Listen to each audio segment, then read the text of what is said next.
Welcome to the channel, folks. My name's Shane. In today's video, we're checking out these handy little lights from the folks over at Ulanzi. This is the Ulanzi VL110 RGB Ice Light. These are fully rechargeable and they can be used in so many different ways. I'll give you a full rundown of how they work, their built-in modes and effects, and how they look with the rest of the studio lights off in just a moment, so stay tuned. If you've been sub for a while, you might remember I reviewed the smaller Ulanzi RGB LED lights on the channel, and guess what? Not only are they still working, but I'm using them right now on this new set. Before we get going, a huge thanks to Ulanzi for sending out a set of these to the channel. These lights are affordable, coming in at only $49 at the time of filming. For this price, they're a no-brainer for content creators or folks needing ambient lighting for short films, weddings, or productions on the go. These lights have a 2600 milliamp hour rechargeable battery built in and only weigh 229 grams.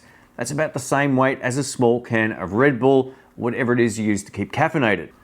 In terms of length, these measure in at 24 centimeters long, which is just under 1 foot by 3.9 centimeters on the short side. This makes them small and compact for travel or on-location shoots. Now let's talk about what we get in the box. Including the box, we get an instruction manual, USB-C cable, and the RGB magnetic light. Now let's take a look at the back panel. So we get a built-in display, which I love. It really makes matching settings on other lights really simple, and it's really high visibility as well, so that's always a good thing. We also get a power/mode button on the far right near the USB-C port. Holding down the power button for a second will turn the lights on or off. With the light on, the power button then turns into the mode button, and it allows you to cycle through each mode that's built into the RGB light. I'll cover all the modes in detail in just a moment. On the left of the power button is the menu button. This allows you to easily cycle through the on-screen options as seen by this example. Using the mode button, we can see the on-screen arrow will let you know which setting you're about to modify.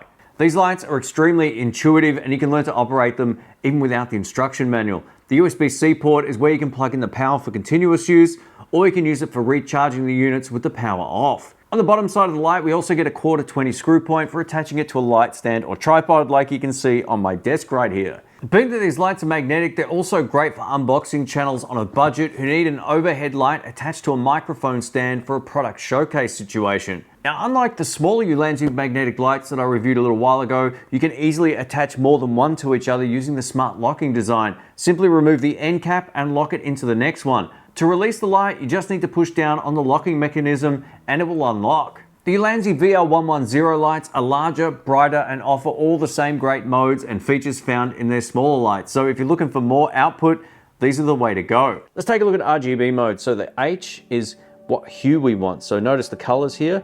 As I cycle through here, the light is going to change colors. So as we start going up towards 300, the high 300s here, it's going to get much more red, and 0 is our starting point. So the most red here, and then we can just fly through like this. Now we can do single increments as well, just by tapping on the button like this, if we want to pick a specific color. The saturation is currently set to 100%. So we've got this hot pink color right now. And if I want to back this off, we're going to get more of a natural light or anywhere blended between them both. So closer to 0 will be more of a natural light color. And as I use the plus button here to bring it back to 100%, we're going to get the color that we've designated. And lastly, we've been at 100% brightness. As I bring this down, you're going to see less intensity here on the chair.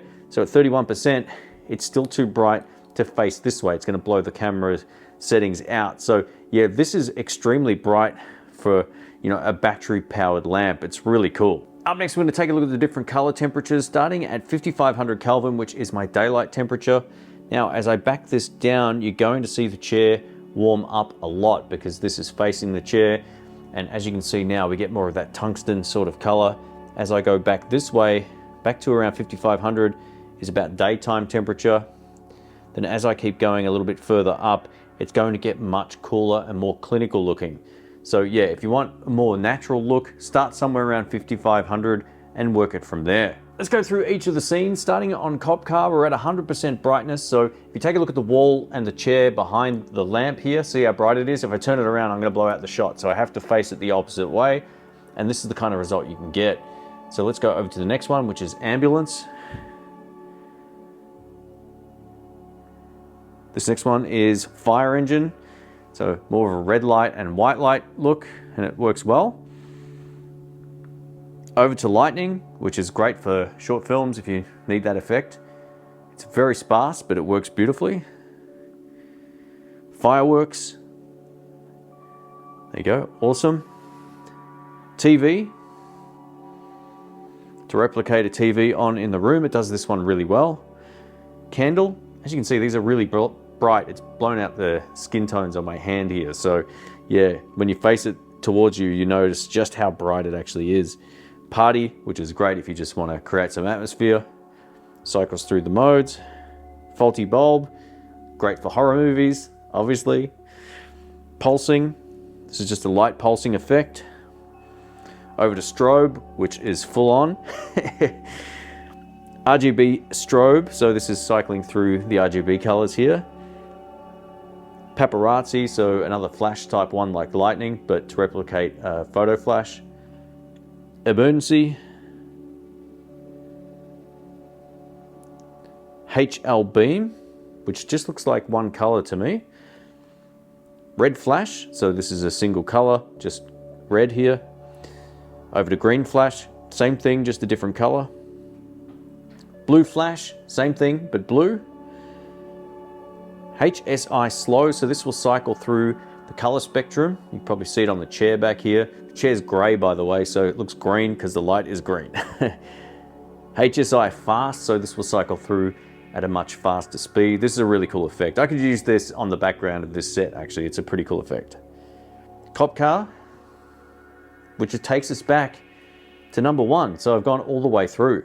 Before I showcase how much of a difference these lights will make to my background here in the studio, I also want to unbox a couple more and just see how they work with the rest of the studio lights off and whether they're bright enough to at least light up the set with exactly the same settings on my camera. Now what I like about these lights, they're charged straight out of the box, so I don't have to do that ahead of time. How cool. All right, let's give this a go. So I've now got this Ulanzi light set to 5500 Kelvin at 1% brightness. 1%, it is very bright at 1%. So let's go ahead and turn off this light over here. All right, one light down. Actually, it looks pretty good without that light, but it kind of fills in the background as well as a little bit on my face. So let's have a look at this. So this is on 1% brightness, right? So here we go. And as we crank this up, you're gonna see just how bright it gets.